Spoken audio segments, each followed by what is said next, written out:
bom dia, boa tarde, boa noite, dependendo do horário que você está assistindo, né? Sejam bem-vindos a mais uma aula de Geografia.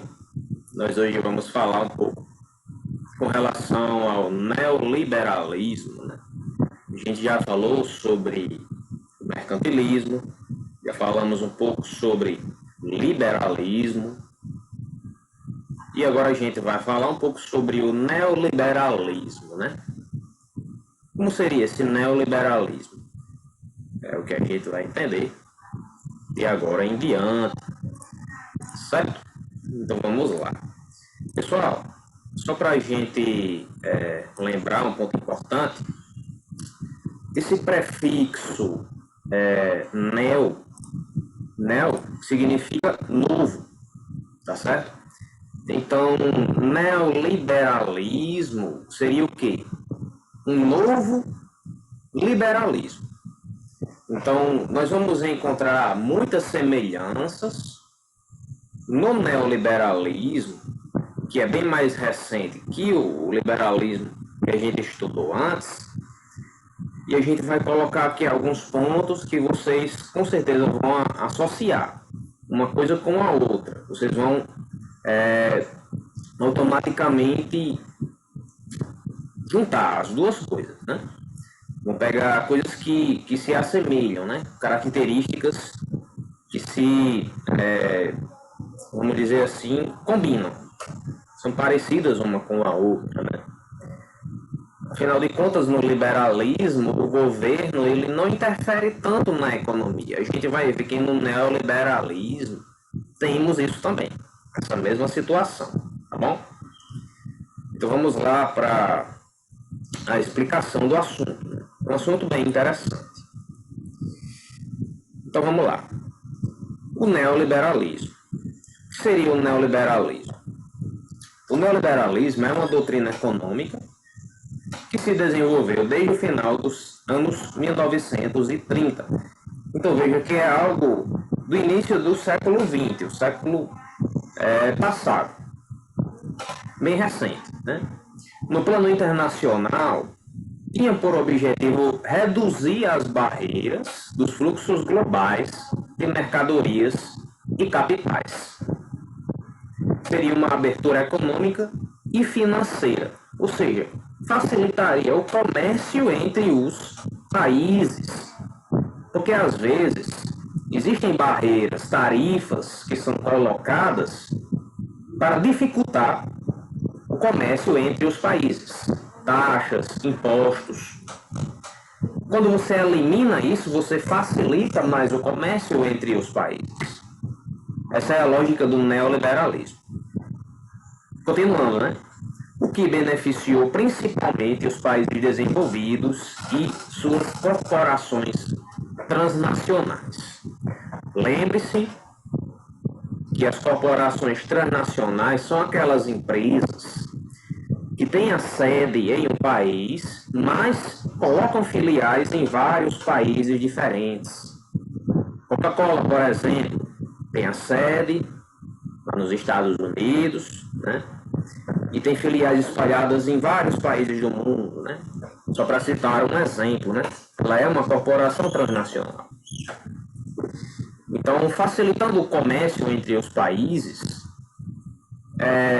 essas empresas elas puderam se instalar mais facilmente em vários e vários lugares de acordo com o seu interesse, tá bom? Melhorando ainda mais o seu lucro. E o país sede da empresa também acaba se beneficiando com isso. Tá bom? E na prática do comércio vai levar vantagem quem? Quem tiver mais desenvolvido. Ok? Continuando. Alguns países emergentes, como a Índia, os tigres asiáticos, o México, o Brasil e, sobretudo, a China, também se beneficiaram ao receber muitos investimentos produtivos e ampliar sua participação no comércio mundial. Pessoal, a China hoje ela é a segunda maior economia do mundo. Não era assim no século XX, mas houve um desenvolvimento muito acelerado da China ali nos anos 80, né, dos anos 80 em diante, e hoje ela só perde para os Estados Unidos em questão de economia, né? Quando você junta a riqueza gerada, o PIB, né? A China hoje ela só pede para os americanos. Mas há outros países, como a Índia, o próprio Brasil, os tigres asiáticos, né? Como a Coreia do Sul, o Kong, né? São exemplos de países que também se beneficiaram com essa facilitação do comércio internacional. O México também. Tá certo? Apesar de não serem desenvolvidos como os Estados Unidos, Alemanha, Japão e assim por diante, mas economicamente estão mais fortalecidos com essa prática do neoliberalismo. Tá bom? O Brasil, por exemplo, é um grande exportador de alimentos, né, e de produtos minerais para vários países. Então nós também, quando o comércio ele é facilitado, até o próprio Brasil se beneficia com isso. Tá bom? Continuando, vamos definir, de acordo com o dicionário, né, dicio.com.br, o que é o neoliberalismo. Como eu falei agora há pouco, neo significa novo, né? Então, o neoliberalismo é uma forma moderna do liberalismo, que permite uma intervenção limitada do Estado no plano jurídico e econômico. Ou seja,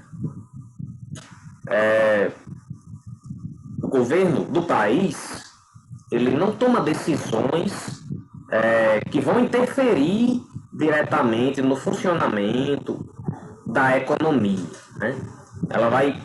O Estado vai interferir o mínimo possível.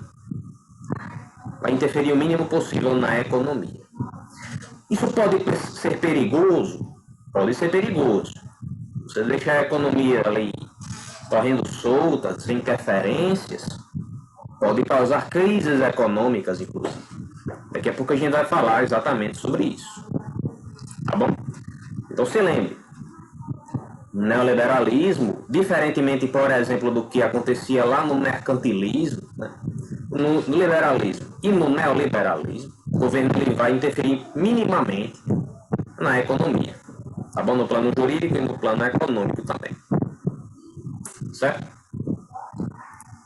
Vamos continuar então. Passar para frente, né? Olha aí, em 2008 nós tivemos uma crise. Por quê? Porque o governo não estava interferindo tanto na economia. E o que aconteceu? Graças à crise econômica, que originou-se lá no sistema financeiro dos Estados Unidos em 2008, e que depois se espalhou pelo mundo, o neoliberalismo foi posto em xeque. Ou seja, pessoas começaram a perceber que se o governo não interferir na economia, pode haver realmente prejuízos aos países e às suas populações também. Daqui a pouco a gente vai falar de consequências sociais dessas crises, né? Por exemplo, da crise de 29, da crise de 2008, que começaram lá nos Estados Unidos também. Pessoas se prejudicaram com isso, perderam emprego. E você sabe que uma pessoa desempregada vai sofrer bastante. Ela e a família dela. Barack Obama, que era o presidente americano lá em 2008, admitiu que o principal desencadeador da crise financeira naquele momento, da crise econômica daquele momento, foi a fiscalização deficiente do mercado por parte do governo, principalmente financeiro, por parte do Estado. Hoje nós temos o quê? O capitalismo financeiro, né, funcionando aí. Para a maioria dos estudiosos, dos geógrafos, nós estamos nessa fase do capitalismo, né? Terceira fase, capitalismo financeiro, onde nós vamos ter os bancos fazendo transações comerciais, bancos comprando indústrias, indústrias incorporando bancos. A gente vai ter a bolsa de valores, né? Você vai ter o mercado de ações. Você vai ter créditos facilitados aí por parte dos bancos para as pessoas comprarem imóveis, comprarem os seus veículos, os seus carros, e assim por diante. Então nós estamos vivendo um capitalismo comercial, um capitalismo financeiro. E então, pessoal, quando isso acontece, quando as pessoas têm facilitação de acesso ao crédito, o que pode acontecer? Pode acontecer problemas, né? E aí, se a pessoa deixar de pagar as parcelas que ela tem para pagar, quem que vai ser prejudicado se a pessoa não tiver garantias, né? O banco precisa ter garantias, para caso a pessoa fique inadimplente. Vamos observar o que aconteceu lá nos Estados Unidos, por causa justamente da situação, né? Que aconteceu, das pessoas não pagarem, né, as suas parcelas, né, por compra de imóveis, né? Temos aí, ó. O slide fala sobre as causas da crise estadunidense em 2008.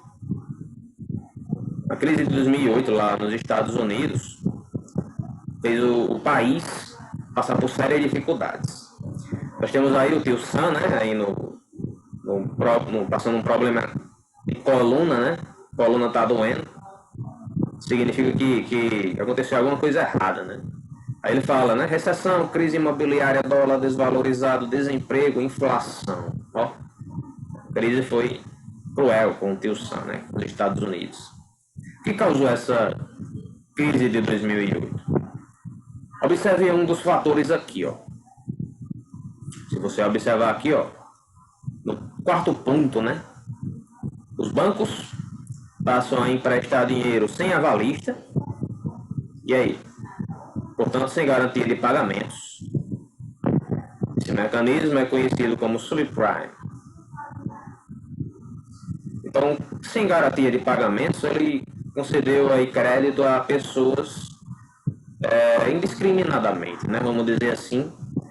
E o que aconteceu depois? Se você vier um pouco mais para baixo aqui, ó, nesse sétimo ponto, houve o aumento da inadimplência ou calote junto aos bancos. Então, os bancos fizeram o quê? Vamos ver o oitavo ponto. Muitos bancos emprestaram dinheiro, muito mais do que tinham condições de alavancagem. Outro ponto, falência de grandes instituições financeiras aconteceram, né, por causa dessa situação do calote, como o banco Lehman Brothers, que atuava há 158 anos no mercado. Então veja que algumas instituições financeiras, bancos importantes começaram a falir.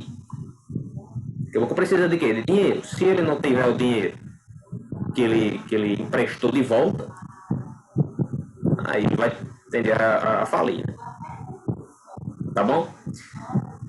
Então, quando os bancos americanos emprestaram o dinheiro, né, principalmente para a compra de imóveis, e ele não teve esse dinheiro de volta, o que aconteceu? Muitos abriram falência. Isso foi causando o efeito dominó, trouxe uma crise econômica lá para os Estados Unidos, e como mostra aqui o último ponto, numa economia globalizada, a crise repercutiu em várias outras nações do mundo.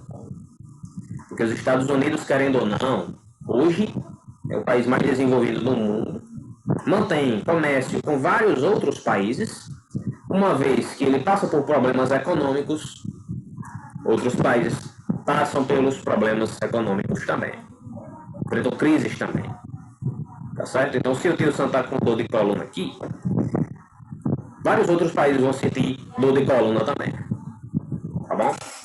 Muitos países que dependem dos Estados Unidos para alguns tipos de comércios, né, para vender para eles ou comprar deles, se os Estados Unidos enfrentam problemas, eles podem ser muito afetados, inclusive, seriamente afetados. Tá? Um exemplo são os países europeus, pessoal. Muitos países europeus se prejudicaram com a crise lá dos Estados Unidos, de 2008. A Grécia, a partir de 2010, ela teve uma situação peculiar, né? A partir de 2010, a crise financeira foi amenizada nos Estados Unidos, 2 anos após o início dela, né? Só que o que aconteceu? Atingiu mais fortemente a Europa. Muitos governos aumentaram demasiadamente a sua dívida pública, e às vezes muito além do PIB. Então, o país, pessoal, um país, quando ele se vê em situação difícil, o que ele faz? Ele pede emprestado. Ele recorre, por exemplo, ao Banco Mundial, ao FMI, em busca de auxílio financeiro. Só que você fica com dívidas, né? Você não pede emprestado para não pagar depois, você tem que pagar.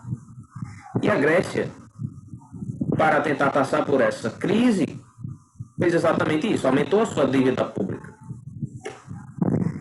E aí a dívida ficou tão alta que passou além do PIB. E assim, a dívida cresceu tanto que se tornou impagável.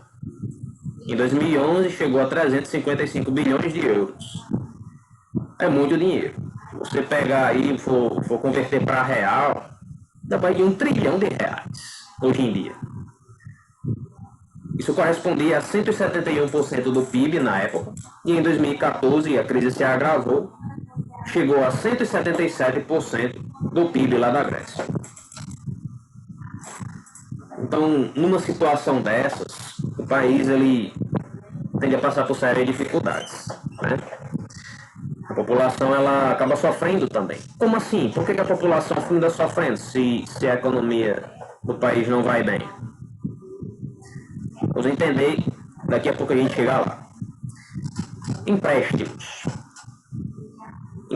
Em contrapartida aos empréstimos, organismos como o Banco Central Europeu, o FMI, que é o Fundo Monetário Internacional, e a União Europeia, impuseram uma série de cortes de despesas públicas e gastos sociais, como a redução do valor das aposentadorias, o que provocou manifestações populares.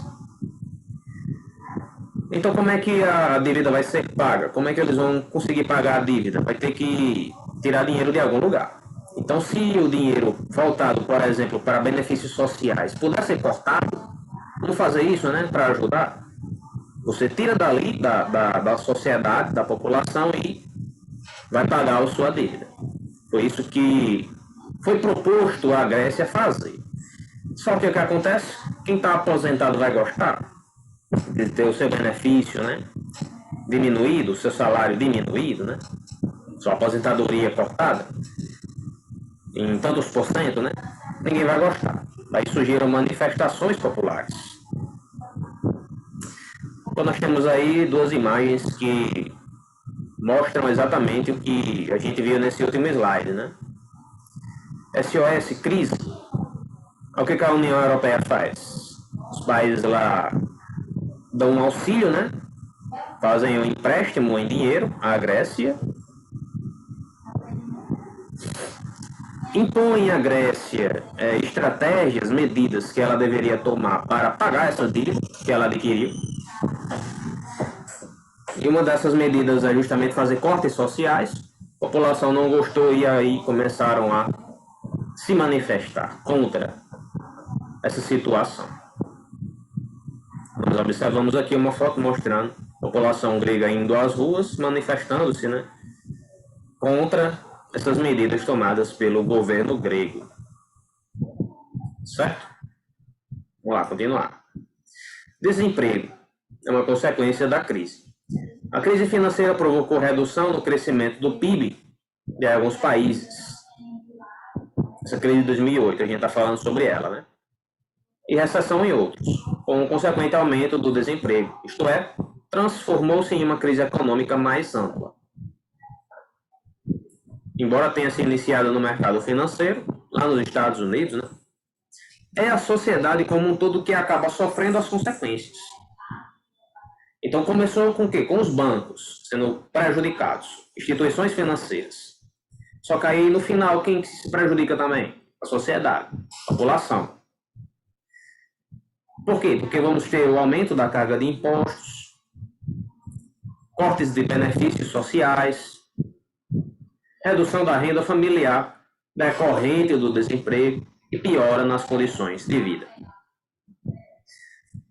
Então, uma crise que começa em um país pode tomar proporções tão grandes que milhões e milhões de pessoas ao redor do mundo podem ser prejudicadas por causa dele.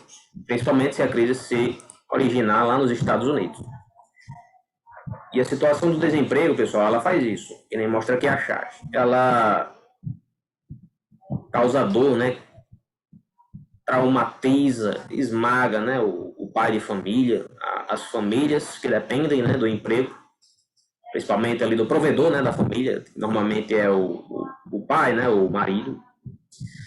E aí, crises assim trazem situações tristes como o desemprego. Com o desemprego vem problemas piores, né, para a família, né?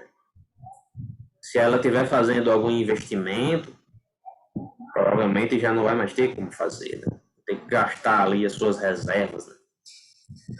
É triste, mas é a realidade. Esse é o sistema capitalista, né, onde nós temos hoje a prática do neoliberalismo, né? Onde o Estado intervém pouco na economia, mas pode acontecer isso também. De o país passar por consequências de dificuldades, né, sociais, né, por causa de medidas que são tomadas, tá bom? Pessoal, esse assunto é fácil de entender, mas caso vocês tenham ficado com alguma dúvida, vocês podem me perguntar, podem entrar em contato que eu ajudo a vocês, se precisar, tá bom? Então, fiquem bem, se cuidem, a gente se vê na próxima aula. Tchau.